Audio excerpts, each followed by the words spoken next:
अच्छा, यहाँ पे एंजल ऑफ डार्कनेस आए हैं, चलें इनसे भी थोड़ी बातें लेते हैं। जी, एंजल ऑफ डार्कनेस बताएँ क्या कहना चाहते हैं? जय भीम सर। हाँ, जय भीम। थैंक यू आपने मेरे क्वेश्चन का आंसर दिया कि पालक सीड से उगेगी या उसकी उसका फिर से पुनर्जन्म होगा आत्मा से। Thank you.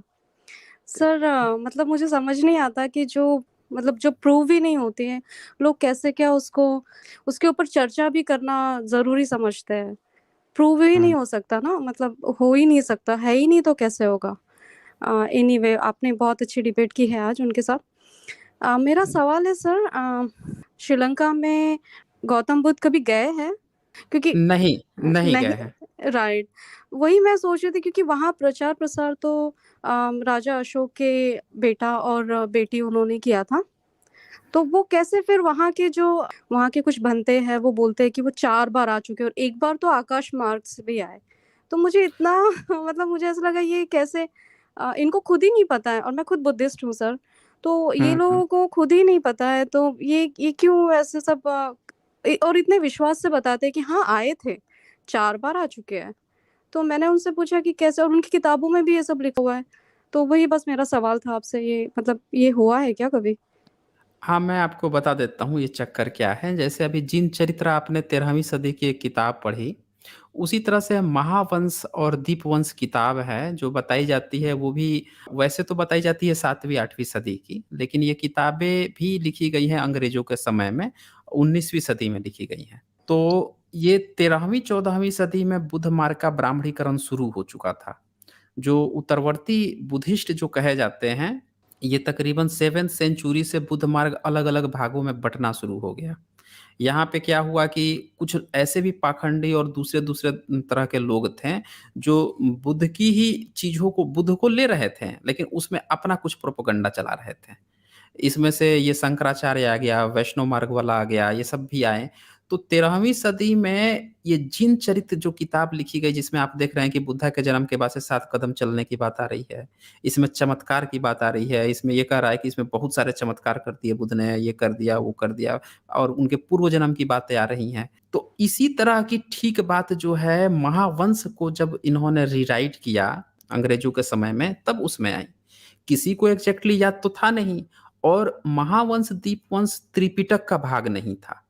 त्रिपिटक का जो भाग होता तो बौद्ध भिक्षु त्रिपिटक को बहुत ही गहराई से बार-बार रिपीट करते थे या याद करते थे। त्रिपिटक में भी विनय पिटक 18 तरह का है। उनमें भी अलग-अलग भिक्षुओं की अलग राय है तो अलग-अलग पॉइंट उसमें चले जाते हैं। तो ये जो त्रिपिटक का मुख्य भाग नहीं होता है, जो किसी दूसरे के द्वारा लिखी जाती है, तो वो फिर ऑथेंटिक नहीं होती है। ऑथेंटिक इसलिए नहीं होती है कि उसका कोई सोर्स नहीं है, जो कोर बौद्ध भिक्षु हैं उनका उससे कुछ लेना-देना नहीं है। किसी तीसरे-चौथे बंदे ने बैठकर कहा कि भैया मैं लिख देता हूँ शासन वंश, मैं लिख देता हूँ दीपवंश, महावंश लिख देता हूँ और वो बैठ के खुद लिखता है, कुछ लोगों से पूछता है, कुछ लोगों से लिखता है, कुछ अनुमान लगाता है, कुछ सेल्फ रियलाइज़ेशन करके लिखता है। तो ये चीज़ें जब लिखी जाती हैं, तो अब क्या होता है कि उनको ये बात जो है ना कहाँ से वो ये जानकारी लेंगे? और श्रीलंका में भी ये किताबें वहीं की हैं, महावंश, दीपवंश ये अभी जो जिन चरित्र दिखाया और तीनों में ही गपोड़ है। ये तीनों किताबें ही गपोड़ भरी हुई हैं। उसी महावंश में ये बात आई हुई है कि बुद्ध जो है उड़कर आकाश मार्ग से वहाँ पहुँचे। और ये आकाश मार्ग वाली बात जो है आप जब शंकराचार्य का पढ़ेंगे तो शंकराचार्य भी ये आएगा कि जब डिबेट के लिए गया था वहाँ पे नॉर्थ इंडिया में, तो उड़ के किसी के आँगन में सीधे मंडन मिश्र के मंडन के यहाँ जो वाइफ़ थी उसकी, उड़ के आकाश मार्ग से गया आँगन में बैठ के डिबेट करने लगा। तो उड़ने वाली जो बात है ये 9वीं 10वीं सदी में ब्राह्मणवाद ने ही फैलाई हुई है और उसी समय से ये लोग जब भी कोई जाता था श्रीलंका जाता था तो उससे पहले नाव मार्ग था। तो पहले सम्राट अशोक के समय में नाव और जहाज से लोग जाते थे वहाँ पे। लेकिन जब ब्राह्मणवाद ने ये बैन कर दिया कि भई अब जो है कोई समुद्र पार करके नहीं जाएगा। तो समुद्र पार पे रोक लग गई। जब रोक लग गई तो ये ब्राह्मण अब क्या प्रचार फैलाते थे कि हम जो है ना उड़ के जाते हैं। पार नहीं करते हैं, समुद्र पार नहीं करते, उड़ के जाते हैं। हनुमान जो है वो समुद्र पार करके नहीं गए। देखिए भाई हनुमान जो है उड़ के गए, उड़ के चले गए थे। अब सही हम है। पार करने का नाम नहीं लेंगे। राम जो है देखिए समुद्र पार करके नहीं गए, उन्होंने ना ज़मीन बना दिया, एक पुल बना दिया। उन्होंने भी वो उठाया मतलब पाप नहीं किया, अगर वो पाप किए होते समुद्र पार करने का, तो उनको भी कई महीने तक गाय के गोबर मूत्र में लीद में बाँध के छोड़ दिया जाता और वो ज़िंदा बच जाते तब उनका पाप दूर होता। जैसे इन्होंने गांधी के साथ किया था, समुद्र पार करके गया था तो उसको कई महीने तक उसको जाति से बाहर बहिष्कृत कर दिए थे लोग। समुद्र पार करके बाहर गया था पढ़ने तो। तो राम उधर से लौटता भी है, तो पुष्पक विमान पर बैठ के अपने जाता है, लौटता है। इन कहानियों में लिखा है, कहीं भी उसको समुद्र पार करते नहीं दिखाया। तो इन्होंने उड़ने वाली बात जो है ब्राह्मणों ने प्रचार कर दी और बौद्धों की किताब में भी जब कुछ बात आती थी तो बोलते थे कि उड़ के आया है, उड़ के गया है। यहाँ से ये बातें आ ही गई हैं। जी, जी, सही है। मतलब मुझे ऐसा लग रहा है कि यहाँ अपने अर्थ पर तो 90 परसेंट से ज़्यादा तो पानी ही है और ये हुँ, सारा हुँ। जितने भी माउंटेन्स अगर मेल्ट हो जाए, तो फिर तो मतलब पानी ही पानी होगा। तो तब फिर कहाँ जाएँगे? समुद्र पार करेंगे, नहीं करेंगे या सीधा उड़ जाएँगे दूसरे प्लैनेट्स पे? पता नहीं। हुँ, हुँ। बट एनीवे और एक सर एक और क्वेश्चन है कि ये भी बोलते हैं कि जितने बार भगवान बुद्ध ने जन्म लिया, उतने ही बार यशोधरा ने भी जन्म लिया।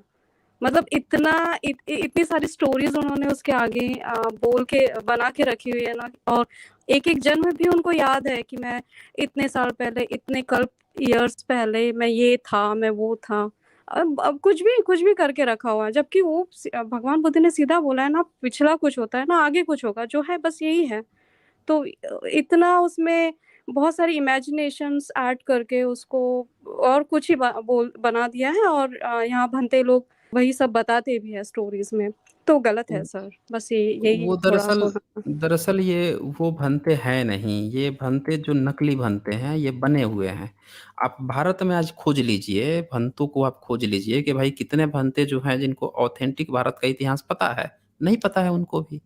नहीं वो भी पता कहीं से हाँ, कहीं से जहाँ से सुन लिए हैं, किसी ने सुना दिया, दिन-रात पुष्यमित्र सूंग का रट्टा लगाते रहेंगे, उसने ब बर्बाद कर दिया, विनाश कर दिया। उससे पूछ लीजिए कि भाई पुष्यमित्र सूंग ने जब विनाश कर दिया, बर्बाद कर दिया ईसा से पहले ही, तो भैया हेनसोंग, फाहियान ये तो उसके बाद आए हैं पढ़ने के लिए भारत में।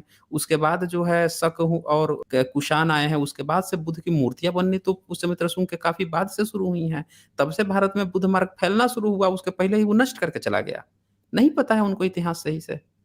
किसी है को नहीं पता है भारत में इतिहास सही से। नहीं सब पता है लोग सर ऐसे ही और आपका बहुत धन्यवाद हम लोगों को भी नहीं पता था ये अभी आपके वजह से आप जैसे कुछ लोगों की वजह से हम लोगों को अभी धीरे-धीरे पता चल रहा है और जैसे राजीव पटेल जी हैं राजेंद्र प्रसाद जी इनकी कुछ किताबें आ रही हैं अभी जो नई जनरेशन्स में इन लोगों के कारण काफ़ी कुछ अवेयरनेस आ रहा है और बहुत अच्छी बात है। हम लोगों को तो सब छुपा के, दबा के सब पता नहीं क्या करके रखा था और क्या पढ़ा रहे हैं वो भी सब इमेजिनरी थिंग्स पढ़ाई जा रही है और फिर ऐसे लोग इंजीनियरिंग करते हैं और फिर आपके चैनल पे इस तरह की डिबेट हमें देखने मिलती है तो हुँ, सही है थैंक यू सर आपके जी, जी। क्वेश्चंस के लिए थैंक्स ओके, ओके, शुक्रिया।